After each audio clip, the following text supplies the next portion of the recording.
आदाब, good afternoon, नमस्कार। मैं हूं आपके साथ सना वारिस। आप देख रहे हैं हमारा खास प्रोग्राम चलती रहेगी जिंदगी। चलती रहेगी जिंदगी आज कई मानों में खास है। खास दरअसल इसलिए क्योंकि ये प्रोग्राम मुख्तलिफ शख्सियात के जरिए खास बनती है। अगर वो अपने जज्बे लगन के तहत सोसाइटी को, समाज को जीने का सलीका देते हैं, या फिर बेहतर लॉ एंड ऑर्डर देते हैं, या फिर बेहतर हमदर्दी देते हैं, या फिर जोश और जज्बे और लगन के तहत एक ऐसी फिजा कायम करते हैं कि इलाके में या फिर रियासत की बात कर लें या फिर जिले की बात कर लें, वहां पर अमन और खुशहाली का परचम लहराता है। जी हाँ, हम इसलिए बात कर रहे हैं इस तमाम खुशहाली और अमन की बात, क्योंकि गुज़िश्ता दिनों हमने देखा कि मुल्क के मुख्तलिफ रियासतों और हल्कों और इलाकों में हालात थोड़ी ख़राब दिखाई दिए। लॉ एंड ऑर्डर का मसला दरपेश हुआ, तो हर ज़िले के मुखिया के ऊपर ये जिम्मेदारी होती है कि वो अपने इलाके की बागडोर किस तरीके से संभालते हैं और किस तरीके से अमन का परचम बुलंद करते हैं। ये जिम्मेदारी दरअसल डिस्ट्रिक्ट मजिस्ट्रेट डीएम के ऊपर होती है और साथ ही साथ दिगर जिला इंतजामिया के अहलकारों के ऊपर होती है कि वो अपने इलाके में अमन का परचम लहराए रखें और साथ ही साथ सभी के साथ चलकर एक खुशहाल माशरे की तश्कील अमल में लाए। लेकिन सवाल ये उठता है कि अगर हालात खराब होते हैं, जैसे कि गुज़िश्ता दिनों कई रियासतों में और इलाकों में देखने को मिला, तो एक ऐसा जिला है जहां से कुछ ऐसी तस्वीरें मंजर आम पर नहीं आई। इसीलिए मैं जिक्र करना चाहती हूं बहराइच का। और इस वक्त जो टीवी स्क्रीन पर तस्वीरें आप देख रहे हैं नाज़रीन, चलती रहेगी जिंदगी में इन्हीं खास शख्सियत को हमने आज मदऊ किया है। ये शख्स हैं बहराइच के डीएम, जिनका नाम है डॉक्टर दिनेश चंद्र। दरअसल इनको अपने प्रोग्राम में मदऊ करने का मकसद ये है कि इनके ऊपर रियासत के जिले की, यानी बहराइच जिले की लॉ एंड ऑर्डर और साथ ही साथ तमाम चीजों की जिम्मेदारी है। लेकिन इसके अलावा इनका कई पहलू है। कई पहलू इसलिए है कि ये बेसहारा, मजबूर, लाचारों की आवाज बनते हैं। ना सिर्फ आवाज बनते हैं बल्कि सहारा बनते हैं। जिले की तरक्की में और तरक्की में इजाफे के लिए आवाम से इन्होंने कई अपीलें भी की हैं। आज हम उन्हीं की जबानी जानने की कोशिश करेंगे कि दरअसल उनका ये जिला, बहराइच जिले की जो कमान उनके हाथों में है, इसे वो किन ऊंचाइयों पर ले जाना चाहते हैं। और इससे पहले का जो उनका कार्यकाल रहा है, जाहिर सी बात है एक प्रोफेशनल करियर रहता है। ऐसे ही डॉक्टर दिनेश चंद्र साहब का ये जो मरहला है बहराइच जिले की कमान संभालने का, वो पिछले दूसरे जिलों से किस तरह से मुख्तलिफ है। ये कई ऐसे सवाल हैं जिन्हें हम करने की कोशिश करेंगे। और सबसे अहम पहलू जिनकी बात मैं आज करने वाली हूँ, और टीवी स्क्रीन पर उन खास मेहमान को भी आप देख पा रहे हैं, डीएम हैं आप डॉक्टर दिनेश चंद्र। बहुत शुक्रिया बहराइच जिले से हमें ज्वाइन कर रहे हैं न्यूज़ 18 उर्दू को वक्त देने के लिए, और अपना इतना अच्छा वक्त देने के लिए बहुत बहुत शुक्रगुजार हैं हम। वेलकम, आपका स्वागत करते हैं। उम्मीद करते हैं कि आपको आवाज हमारी मिल पा रही होगी। एक बार फिर से मैं नाजरीन से ये बताना चाहूंगी और ये कहना चाहूंगी, जो व्यूवर्स इस वक्त हमें देख रहे हैं, वो डॉक्टर दिनेश चंद्र जो कि डीएम हैं उत्तर प्रदेश बहराइच के, उन्हें मदऊ करने के पीछे कई मकासद हैं। कई मकासद इसलिए क्योंकि बहुत सारे मकामात पर नाज़रीन आपने देखा होगा कि कई ऐसे अहलकार होते हैं जिला इंतजामिया के जो हमदर्दी की मिसालें पेश करते हैं। तो डॉक्टर दिनेश साहब के बारे में ये मशहूर है कि कई ऐसे वाकयात हुए और कई ऐसा समाज का कई ऐसा पहलू उन्होंने देखा जिस पर ना उन्होंने देखकर त्वरित कार्रवाई की बल्कि उसके लिए सहारा बने। तो मैं उन्हीं से जानने की कोशिश करूंगी कि दरअसल ये पहलू आखिर इनके अंदर कैसे आता है और इन तमाम काम को वो किस जज्बे के तहत करते हैं। इसके अलावा एक खास बात और है नाज़रीन, आपने देखा होगा कि इस तरह के ओहदों पर फायज लोग लॉ एंड ऑर्डर और सिचुएशन को संभालते हैं, लेकिन उन्हें वक्त की कमी होती है। हम जानते हैं कि बहुत सारा कार्यभार उनके ऊपर होता है, वक्त की कमी होती है। लेकिन इसके बावजूद डॉक्टर दिनेश चंद्र साहब ने एक किताब लिखी है जिसका नाम है काल प्रेरणा। तो इस किताब के बारे में भी उन्हीं की जबानी हम उन्हीं से जानने की कोशिश करेंगे। बहुत शुक्रिया डॉक्टर दिनेश साहब हमारे साथ जुड़ने के लिए। सबसे पहले मैं सवाल आपसे ये करना चाहूंगी कि बहराइच जिला दूसरे जिलों की बागडोर से आपके कैरियर, ऑफिशियल कैरियर से कितना मुख्तलिफ है, और यहाँ काम करके आपको कैसा लग रहा है? यहाँ के लोगों के बारे में और आपकी राय क्या है? आपके बारे में लोगों की राय क्या है?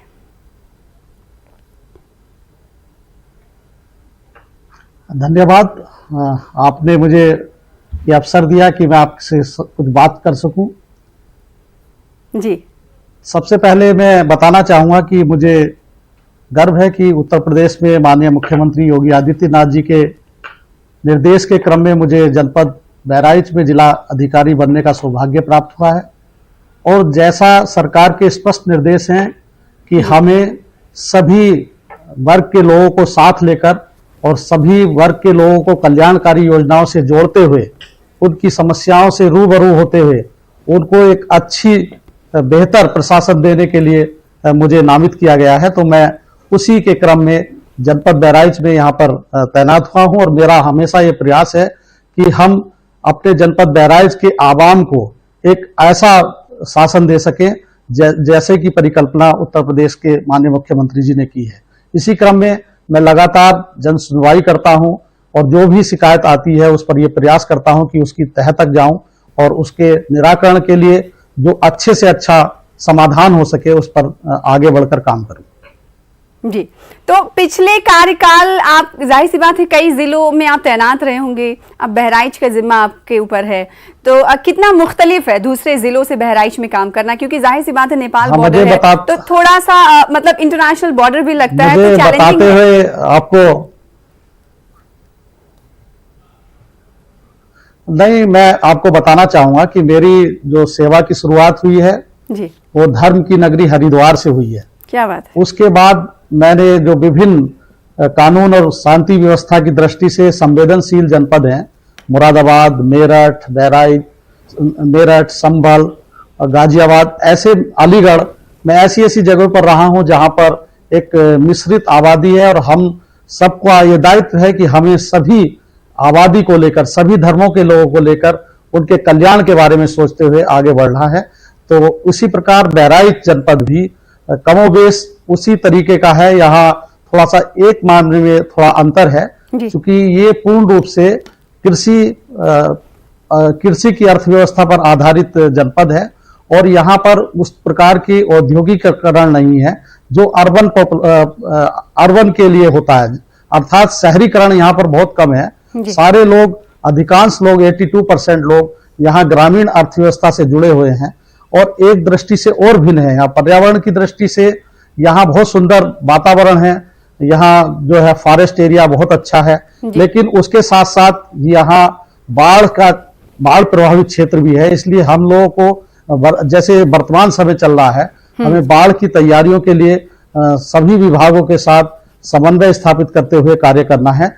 वैसे कुल मिलाकर अगर मैं कहूं तो यहाँ के बासिंदे, यहाँ की आवाम बहुत ही शांति प्रिय है और वह चाहती है कि हम विकास की राह में अपना सहयोग दें और आगे बढ़कर अपने जनपद बहराइच की तरक्की के लिए कुछ कर सके। बिल्कुल, आपने आवाम की बात कही डॉक्टर दिनेश चंद्र साहब। जुमे की अगर पिछले जुमे की मैं बात करूं तो मुल्क के मुख्तलिफ हिस्सों में देखा गया थोड़ा टेंशन, लेकिन बहराइच में बहुत अच्छा माहौल रहा। इसके लिए आपने लोगों का शुक्रिया भी अदा किया। तो जब पूरे मुल्क में, पैन इंडिया में इस तरह के हालात होते हैं तो अपने अपने जिले को बचाने के लिए डीएम्स के ऊपर जाहिर सी बात है बड़ी जिम्मेदारी होती, चैलेंजिंग भी होता है।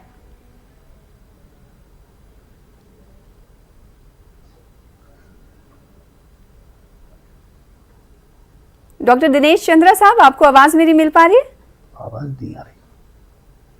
आपको आवाज मेरी मिल रही है? हाँ, बीच में कुछ कट हुआ था, तो मैं आपके भाव को समझ रहा हूँ जी। हाँ, आवाज मिल रही है जी। मेरा सवाल आपने आपके भाव को समझा मैंने। और देखिए, इसमें कोई किसी नहीं, मैंने सुना है कि जुम्मे की नमाज के दौरान आपने किस प्रकार से तामुन दिया शांति व्यवस्था को कायम करने के लिए। तो मैं इसमें केवल बताना चाहूंगा कि जिस प्रदेश में नेतृत्व एक अच्छे ढंग से करने वाला, नेतृत्व करने वाली वजीर आला हो, वहां स्पष्ट रूप से सभी कार्य करने के लिए एक स्पष्ट संदेश मिलता है। हमारे उत्तर प्रदेश के मुख्यमंत्री जी के निर्देश हैं कि कोई भी ऐसा व्यक्ति जिसका कोई दोष ना हो उसको किसी प्रकार से परेशान ना किया जाए, और साथ ही जो फिजा बिगाड़ने की कोशिश करते हैं या जो फिजा बिगाड़ने में कहीं पीछे से अपना सहयोग करते हैं उनको चिन्हित करके कार्रवाई की जाए। लेकिन जनपद बहराइच में हम लोगों ने सबसे पहले ये काम किया कि यहाँ के सभी धर्मगुरुओं के साथ एक बैठक की। वो सभी जाति के लोग थे और उनके सहयोग से हमने एक ऐसी व्यवस्था बनाने की कोशिश की शांति समिति की बैठक से कि हम लोगों ने उनको बताया कि देखिए, झगड़े से कुछ नहीं मिलता। जो भी कुछ मिलता है, तरक्की का रास्ता हमेशा शांति के मार्ग से गुजरता है। तो उसी व्यवस्था पर हम लोग कायम रहे और हमें सभी धर्म गुरुओं ने, सभी पूरे आवाम ने जनपद बहराइच की ये हमें भरोसा दिलाया है कि हम हमेशा आगे भी, अभी एक शुक्रवार की बात नहीं, आने वाले शुक्रवार में भी हम लोगों ने लगातार बैठकें कर रहे हैं। गांव-गांव, मोहल्ले हम शांति समिति के अच्छे लोगों से बातचीत कर रहे हैं और साथ ही ऐसे लोगों को भी चिन्हित कर रहे हैं जो किसी प्रकार से अमन चैन को बिगाड़ने की कोशिश कर सकते हैं। लेकिन मैं समझता हूं कि संवाद किसी भी व्यवस्था के लिए एक मुकम्मल ठोस रास्ता बना सकता है, जहां से हमारी शांति और सद्भाव की एक धारा बह सकती है। बिल्कुल, ये तो लॉ एंड ऑर्डर की बात रही। दूसरे पहलू की बात करें, आपके अंदर लोगों को एक ऐसा शख्स भी दिखता है जो इंसानी हमदर्दी की मिसालें कायम करता है। मैं ये चाहूंगी कि आप जैसा कि मैंने कुछ एग्जाम्पल्स देने चाहें, लेकिन मैं चाहती हूं कि आपकी ज़बानी लोगों को पता चले, दूसरे इलाकों के लोगों को पता चले कि डॉक्टर दिनेश चंद्रा इंसानी हमदर्दी का जो एक पहलू रखते हैं, दरअसल उसके पीछे की हकीकत क्या है। आप लोगों की मदद करते हैं, राह चलते चलते मदद करते हैं, कभी कुछ आपको दिखाई देता है सड़कों पर तो आप उसकी मदद के लिए अपनी गाड़ी से उतर जाते हैं। यही कहीं अगर कोई परेशान रहता है तो भी आप उनकी मदद करते हैं, हमें जो जानकारी हासिल हुई है, मिली है। तो क्या वो चीज़ है, क्या वो जज्बा है जो आपको ये अच्छे काम करने पर मजबूर करता है?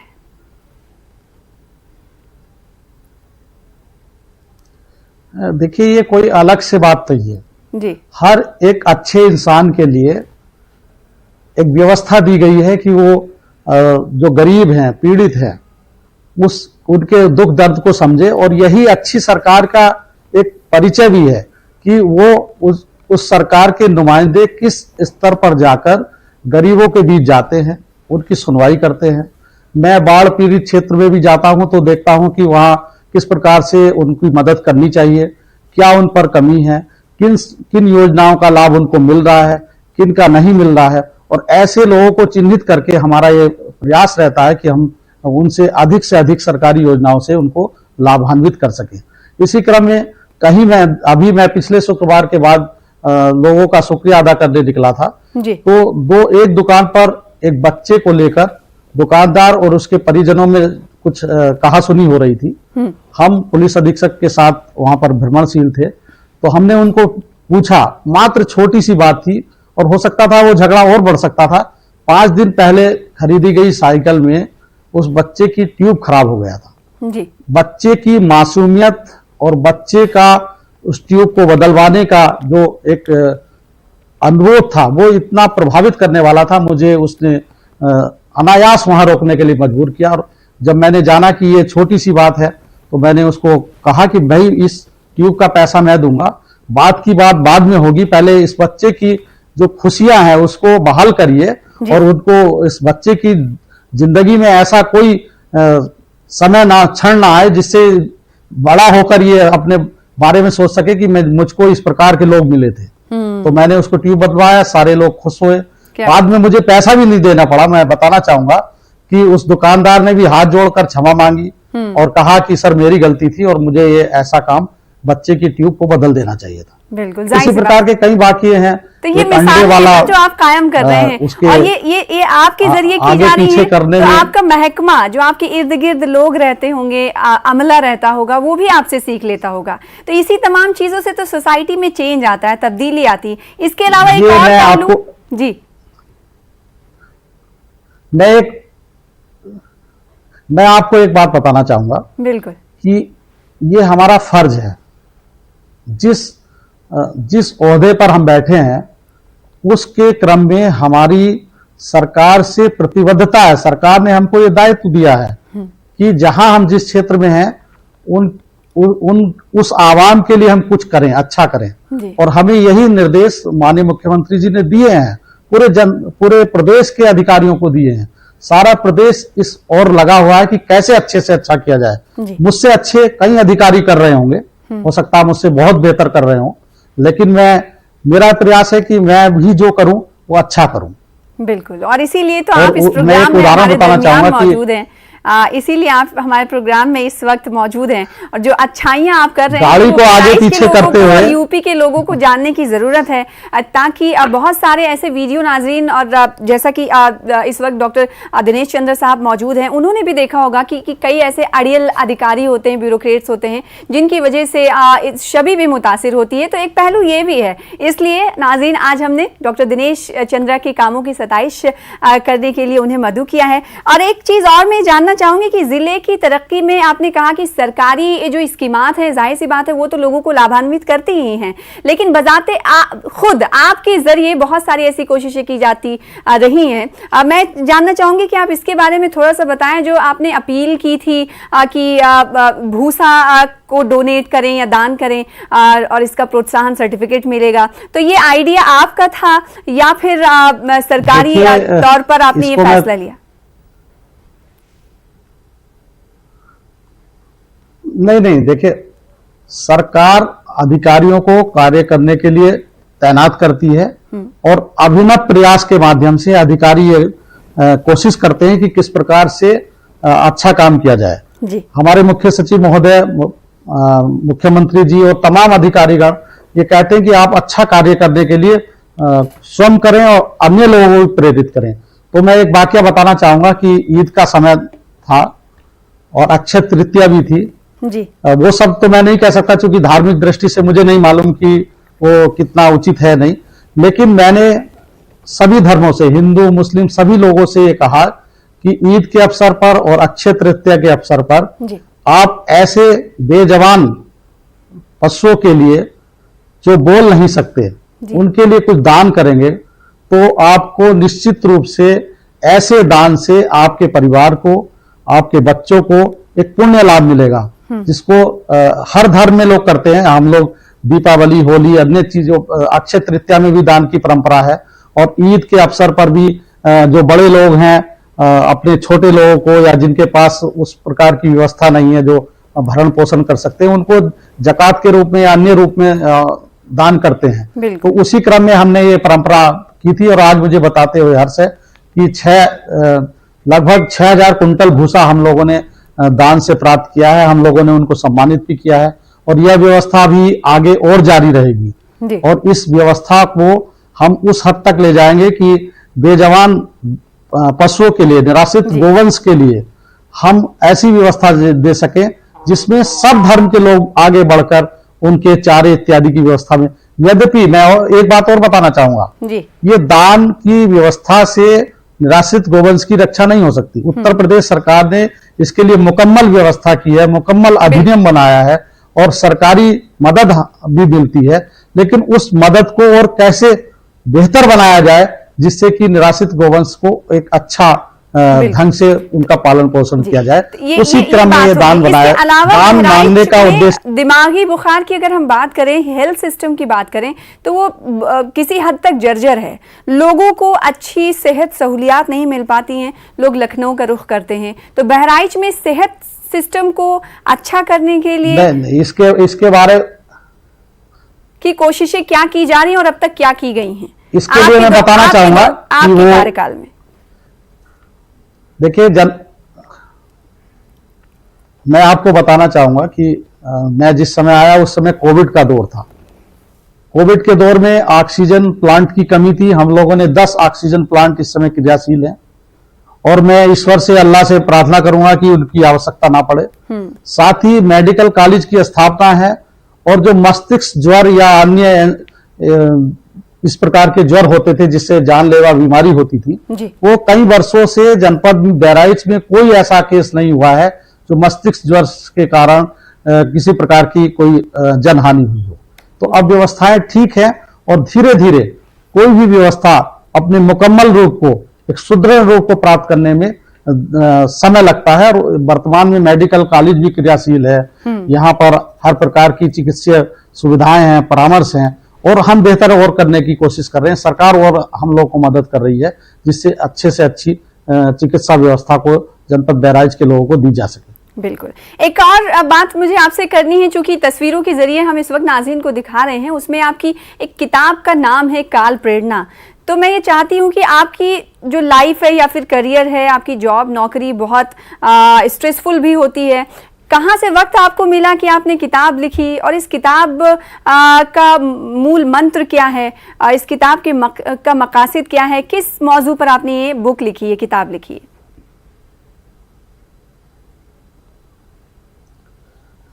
देखिए, पिछले वर्ष जी लगभग अप्रैल और मई के महीने में 2021 में कोविड की दूसरी लहर ने लगभग पूरे समाज को, पूरे देश को, पूरे विश्व को अपनी चपेट में ले रखा था।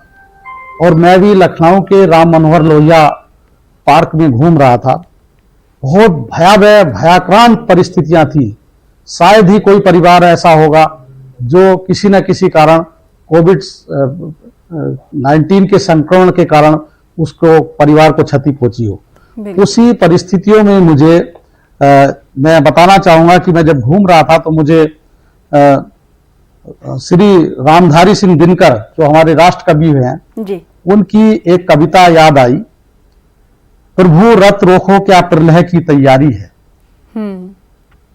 इसमें बहुत ही सुंदर कुछ पंक्तियां हैं, मैं उनको यहां पर बताना चाहूंगा। उन्होंने मुझे प्रेरित किया कि इसमें कुछ लिखना चाहिए, क्योंकि सरकार भी काम कर रही थी, सरकारी तंत्र भी काम कर रहा था, और इधर उधर से आलोचना भी हो रही थी। तो उसी से प्रभावित होकर मैंने इन कविताओं को मैं बताना चाहूंगा दर्शकों को जी। प्रभु रथ रोको क्या प्रलय की तैयारी है, बिना शस्त्र का युद्ध है जो महाभारत से भी भारी है। क्या बात। कितने परिचित कितने अपने, आखिर यूं ही चले गए, जिन हाथों में धन संबल सब काल से छले गए।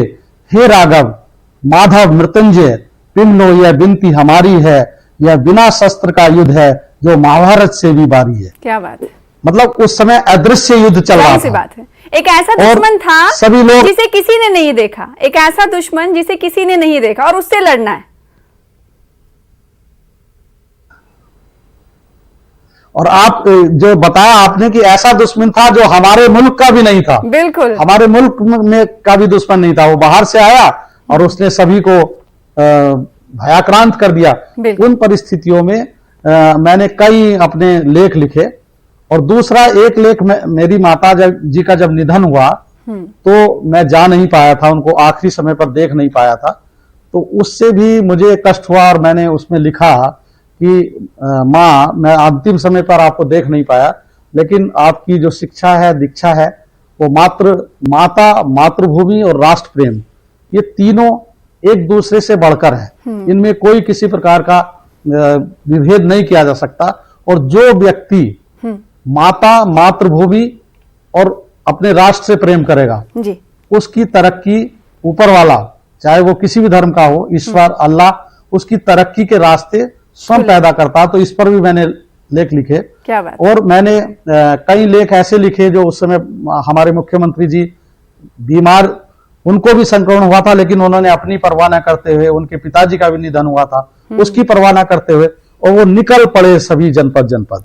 जब कोई एक दूसरे को देखता नहीं था, उनसे मुझे लगा कि भाई, जब हमारे प्रदेश के वजीर आला घूम रहे हैं तो सभी अधिकारियों को भी अच्छा करना चाहिए। बिल्कुल, तो उस पर मैंने कुछ लिखा। दूसरा, आलोचना बहुत हो रही थी, लेते हैं। मैं आखिर में, क्योंकि प्रोग्राम को खत्म करने का वक्त आ गया है, मैं ये चाहूंगी कि एजुकेशनल रेशियो पर आपका क्या कहना है बहराइच के, और तालीम के लिए बहराइच के लोगों के लिए आपके पास क्या पैगाम है, ये भी बताइएगा। और साथ ही साथ एक और मैं सवाल करना चाहती हूँ कि शुरुआत से लेकर अब तक कोई ऐसा वाकया, छोटा वाकया आप शेयर करें जिससे आपको लगा कि नहीं, मैं इस फील्ड में आया, ये बहुत अच्छा रहा मेरे लिए, ताकि मैं लोगों से जुड़ पाता हूं और मिल पाता हूं, उनकी मदद कर पाता हूं। जब पहली बार आपको ऐसा लगा? देखिए, जहां तक वाक्य का सवाल है, हम लोग की ये सर्विस ऐसी है कि इसमें डेली, नित्य प्रतिदिन ऐसी घटनाएं सामने आती हैं जो प्रेरित करती हैं, लेकिन और अच्छा काम करने के लिए जी। मैं आपको एक बात बता दूं, बहुत छोटी सी बात है, कि एक अभी मैं गया था, उनका नाम रामोतार नाम था जी। एक लेखपाल ने कई वर्षों पूर्व उनके नाम के आगे रामअवतार अली लिख दिया, और वो अब अली हटवाने के लिए, चूंकि वो हिंदू था तो अली नाम से ना उसको कोई सुविधा मिल पा रही थी, हाँ। रामअवतार अली, उस नाम को हटवाने के लिए कई वर्ष लग गए। हमारे सामने जब ये प्रकरण आया तो चंद मिनटों में उस काम को किया, और वो वह परिवार बहुत खुश होके गया। सभी लोग हंस भी रहे थे और दुखी भी थे कि एक छोटी समस्या कैसे इतने कम समय में दूर होगी। तो इस प्रकार के तमाम ऐसी चीजें आती हैं। क्या देने आपदा के क्षेत्र में हम लोग जब राहत पहुंचाते हैं तो वो निश्चित रूप मैं ये देना चाहूंगा कि सबसे पहले वर्तमान परिस्थितियों में हम सब लोगों को अमन चैन के साथ अपने देश की तरक्की के लिए, अपने राष्ट्र की तरक्की के लिए एकजुट होकर कार्य करना होगा। बहराइच का जहां तक सवाल है, यहाँ एजुकेशन सिस्टम में हमारे स्कूल अब बहुत अच्छे हो गए हैं जी। अब हमें केवल मात्र पंजीकरण नहीं कराना है, बल्कि उन स्कूलों में बच्चों को लाकर उनको जो शिक्षा देनी है, तालीम देनी है, उस पर मुस्तकिल होकर एक स्थायित्व देते हुए बच्चों को पढ़ाएं, उसको बीच में पढ़ाई ना छुड़वाएं। जी बिल्कुल, तभी हमारे जनपद आपका इस प्रोग्राम के आखिर में है, और आप चूंकि प्रोग्राम का वक्त जो है इजाजत नहीं देता कि कई और सवाल आपसे मैं करूं, आइंदा जब कभी मुलाकात होगी तो आपसे कई और सवाल होंगे। बहुत शुक्रिया डॉक्टर दिनेश साहब हमारे साथ जुड़ने के लिए, न्यूज़ 18 उर्दू को वक्त देने के लिए बहुत बहुत शुक्रिया। फिलहाल इसी के साथ मुझे दीजिए इजाजत। आदाब।